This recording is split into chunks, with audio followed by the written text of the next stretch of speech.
So this is our dummy run, and we'll see how it goes. So this is a lecture I gave a while ago on culture, society, and psychiatry. Sounds nice and fancy, doesn't it? You can comment if you want, and then I can assess your audio as well. Okay, so I gave this a while back. Who's that quote from? If you know your history, then you would know where you were coming from. You'll kick yourself when you know it. Where are you coming from? Martin Luther King? Close? You recognise the quote? I won't sing it. Okay. So I think that history is really important in terms of psychiatry, and I'll aim to demonstrate that through this talk. And this was a lecture I gave it was I think Black History Month. So it was talking about talking about psychiatry through that prism. Okay, so this is some of the stuff we're going to talk about. The limitations of Western psychiatry. You know that is a favourite topic of mine. Okay, so a little bit of history. Have you read Homo Deus? No, not Homo Deus. Yeah, Homo Deus. I'm not sure. Yuval Harari. Yuval Harari. That rings a bell. Okay, anyway, so I've copied some of this off him anyway. So this is where we all came from, and this is roughly how things spread about 2 million years ago. And this is how long our species has been alive.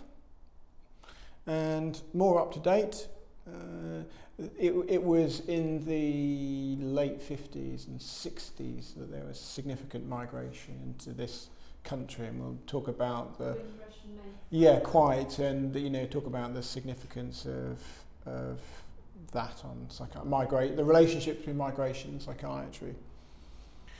More on history. 3 important revolutions that shaped the course of history. So culture started at around this time. This was when Homo sapiens started to live in communities, and from that we saw the development of culture. The agricultural revolution, so 12,000 years ago, so this was when there was a change from the nomadic lifestyle to settlements, and then from settlements you had villages and towns, and expanded into cities. And now we have megacities. So Shanghai has a population of 24 million people. Yikes indeed. And Beijing and Delhi there, I don't quite know where London is, but yeah, clearly these are mega cities, and this has an implication on psychiatry and mental health in the more narrow sense, and emotional well-being in the more broader sense. The stress of modern life. Yeah, one of the things that I'm always keen to make a distinction between is emotional well-being and psychiatry. What has certainly happened over the last 30 or 40 years is any state that involves being less than completely happy and fulfilled tends to gravitate towards psychiatry, and I think that's not correct. Would you agree? Yeah, that's should be an extreme end of the spectrum. It should quite, and that I think has largely been driven by pharmaceutical companies who want to sell drugs to everyone, ideally, from their perspective. Yeah. Modern life is difficult. Have you read The Road Less Travelled? No. Okay, so yeah, that's the famous first 3 words for that book. Life is difficult, and people forget that.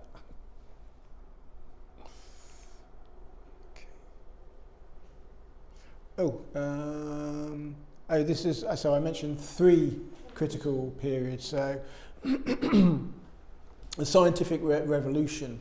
So whereas before mental states and abnormal thoughts and feelings might have been explained by gods, magic, religion, nowadays, and from the scientific revolution, everything is explained in terms of science, neurotransmitters, serotonin, and I would argue that the pendulum has swung too far over towards science and away from these other things. I'm not suggesting magic, but certainly, the spiritual or cultural or sociological explanation for how people are.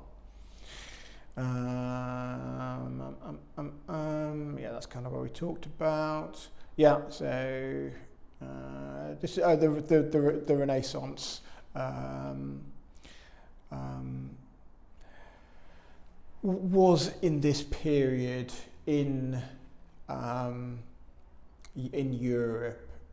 It is, as I described, this shift away from medieval thought.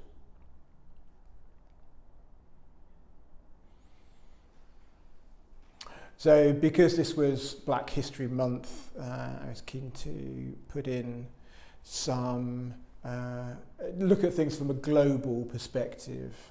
Nowadays we think that everything arises from the West, and probably most things do now, but that has not been the case throughout history.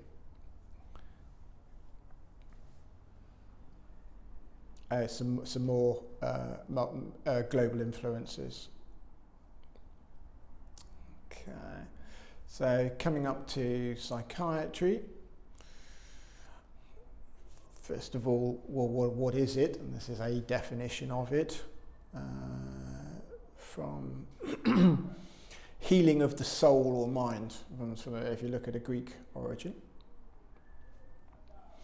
This chap was the first to coin the term psychiatry.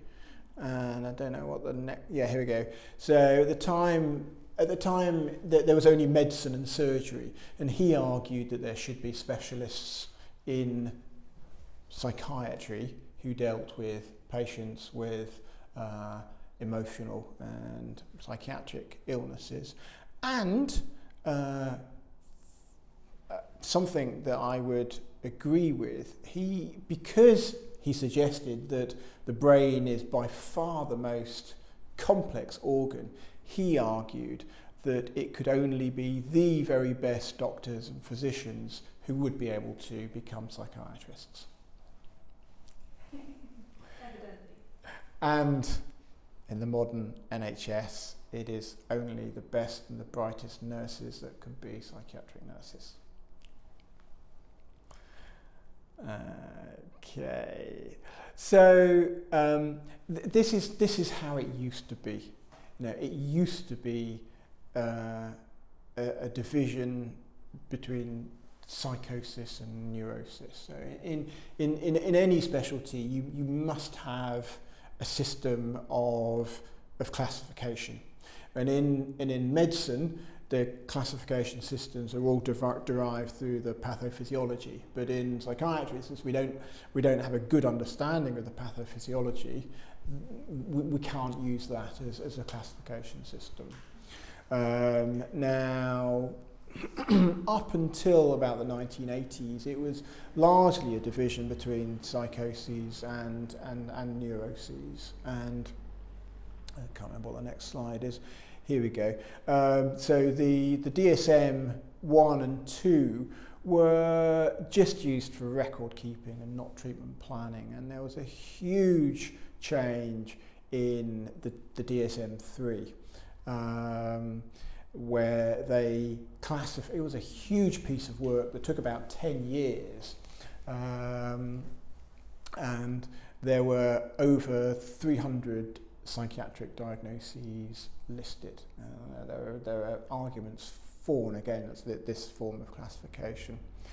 Importantly to note that it was partly driven by insurance companies who needed to have a diagnosis so they could attach a tariff to it. I remember the DSM-3. I remember the DSM-3. Okay. But that was the first manual that was in existence when I was studying my first degree. Okay, yes, right. Yeah, so I think the huge change was between 2 and 3. From 4 and 5 there have been subtle changes, but it was just a paradigm shift, DSM-3, which came out in 1983. 1 in 6 Americans take some kind of psychiatric drugs, mostly antidepressants. Now, if you're looking from a historical perspective at the classification between neuroses and psychoses, you could make a good argument that the psychotic illnesses are reasonably well treated by antipsychotic drugs. You could make the argument that for the neuroses, drugs don't work a great deal. Certainly you could make an argument that antidepressants don't work for community patients. Drugs like benzodiazepines work very well, but they have their limitations. Overdiagnosis. Everyone who's low or unhappy is depressed. Everyone who's worried has generalized anxiety disorder. Everyone who is moody is bipolar. Everyone who fails to pay attention has ADHD. Anyone who has ever experienced anything unfortunate or traumatic has PTSD. So this is why nowadays everybody has a psychiatric diagnosis. The number of children on Ritalin, talking about your drugs argument, is astounding. So the States, it's 10 to 15%. And you can't, I think in terms of the changes in diagnosis, or the diagnosis rate has crept up. Yeah, hugely problematic. Yeah. I like this.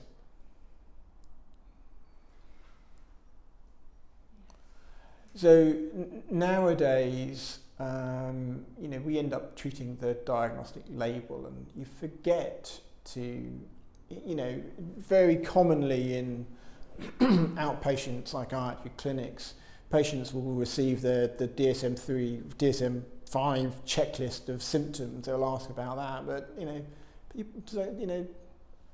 psychiatrists may not ask, so what's happening in your life? If you didn't know, then this is roughly the sort of turnover that drugs have. These are just US sales.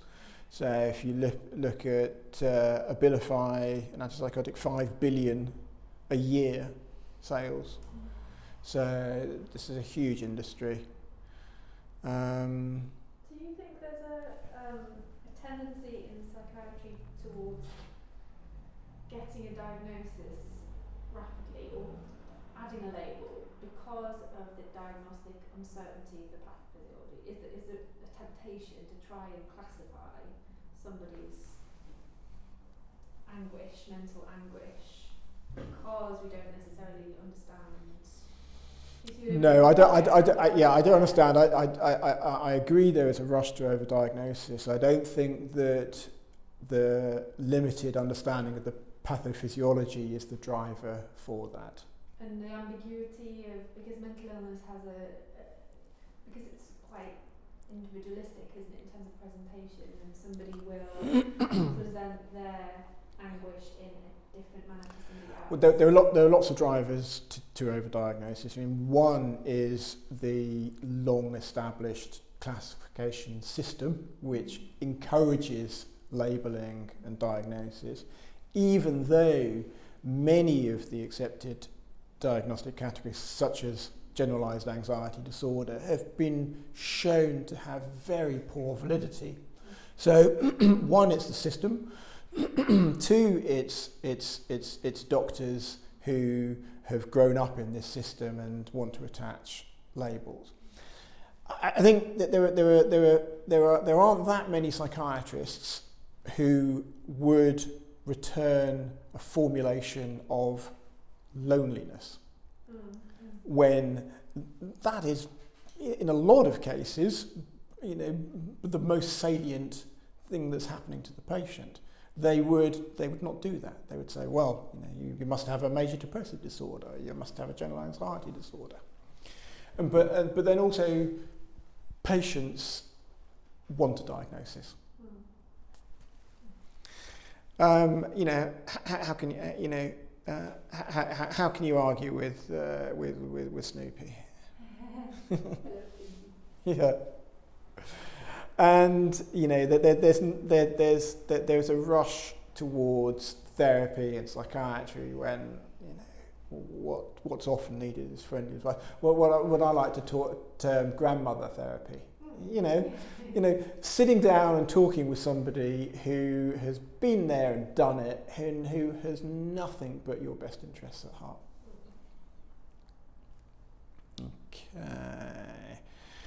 Western psychiatry has much to learn. I would agree with that. I'm going to rush through things a little bit quicker now, since this is just a trial run. And this fellow, Robert Burton, he wrote this book called The Anatomy of Melancholy. It's a huge volume talking about unhappiness.